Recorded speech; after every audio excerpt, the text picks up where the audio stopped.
June 28, 1914. Sarajevo awakens under a clear summer sky, the streets alive with vendors and citizens of Ottoman heritage, Muslims, Orthodox Christians, Catholics, all bound by the complex tapestry of empire. Yet beneath the daily bustle, a tempest of nationalist fervor and imperial rivalry swirls in the shadows. On this seemingly ordinary morning, a young couple's visit to inspect Austro-Hungarian forces will ignite a chain reaction that transforms the world.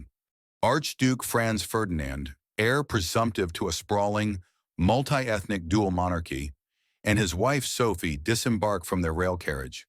The empire they represent is an uneasy patchwork. Germans, Hungarians, Czechs, Slovaks, Poles, Ruthenians, Romanians, Croats, Serbs, all governed under the watchful eye of Emperor Franz Joseph, whose reign since 1848 has weathered revolution and reform. Yet the empire's very diversity has become its Achilles heel. Annexed by Vienna in 1908, Bosnia and Herzegovina remain a flashpoint. Serbia, emboldened by Slavic solidarity and Russian patronage, nurtures irredentist dreams of uniting all South Slavs under one crown. In clandestine cells like the Black Hand in young Bosnia, young patriots conspire to strike at the heart of imperial authority. On the morning of Sunday, June 28th, St. Vitus's Day, a Slavic holiday charged with symbolic weight, the archducal motorcade sets out from the governor's residence. Security is present but perfunctory, underestimating the resolve simmering among Sarajevo's restless youth. At precisely 10:10, Nedeljko Chabrinovic hurls a grenade toward the open-top car. The device, deflected by the convertible's cover, shatters on the pavement, wounding officers and bystanders. Franz Ferdinand, shaken but undeterred, resolves to honor his schedule. Moments later, as the entourage deviates onto Franz Joseph Street, tragedy strikes. The driver stalls while attempting to reverse. From the curb steps, 19-year-old Gavrilo Princip, his pistol drawn. 2 shots ring out. The Archduke and his wife fall, mortally wounded. Within seconds, Princip is seized. An assassination that was meant to jolt empire has become the catalyst for global conflagration. In Vienna, Emperor Franz Joseph confronts both grief and outrage. Austria-Hungary's hawkish leadership, Foreign Minister Count Leopold Berchtold and Chief of the General Staff Konrad von Hötzendorf, seize the moment to demand retribution. Serbia, formally expressing regret and pledging cooperation, privately steels itself for conflict. Nationalist fervor in Belgrade celebrates the act as a blow against oppression. The stage is set for the July crisis.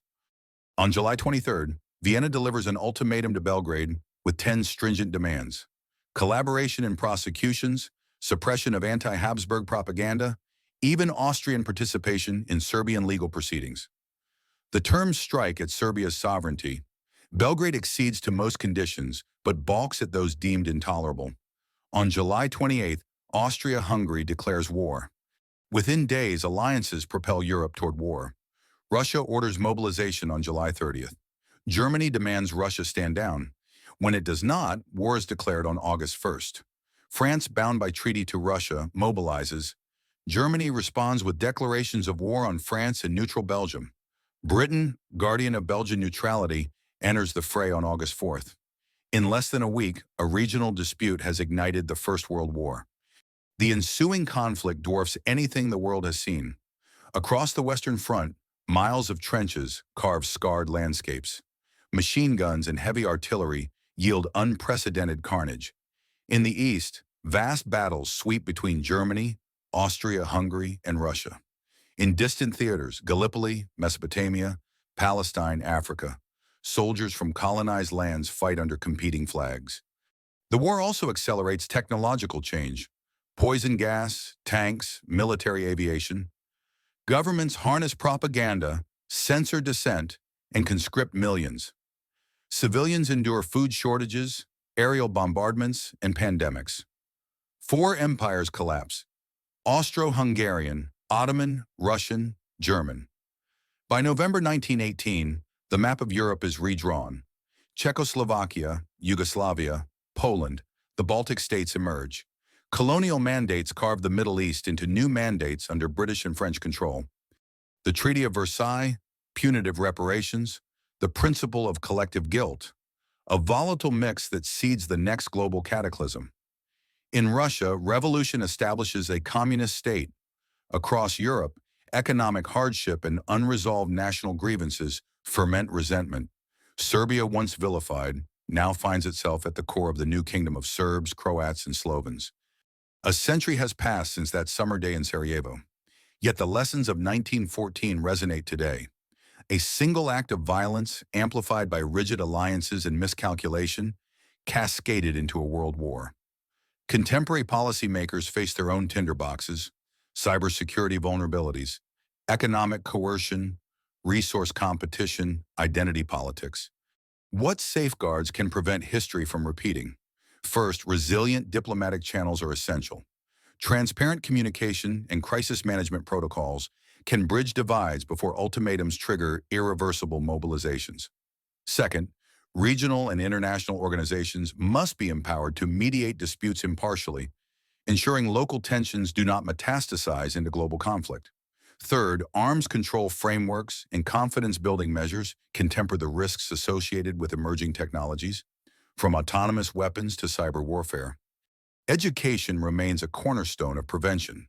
By studying the interwoven causes of the First World War, nationalism, imperial competition, alliance entanglements, we cultivate public awareness of the stakes inherent in great power rivalry. Young citizens informed of history's tragedies are better equipped to demand accountability and restraint from their leaders. On June 28, 1914, a bullet intended for an archduke unleashed forces far beyond any individual's control. The arc of history shifted, empires crumbled, and the modern world took shape amid unprecedented bloodshed. As we reflect on that fateful day, let us remember that even in our interconnected world, the spark of local conflict can ignite global catastrophe. Through foresight, cooperation, and an unyielding commitment to peaceful resolution, we honor the memory of those lost and strive to avert the tragedies that once reshaped our world.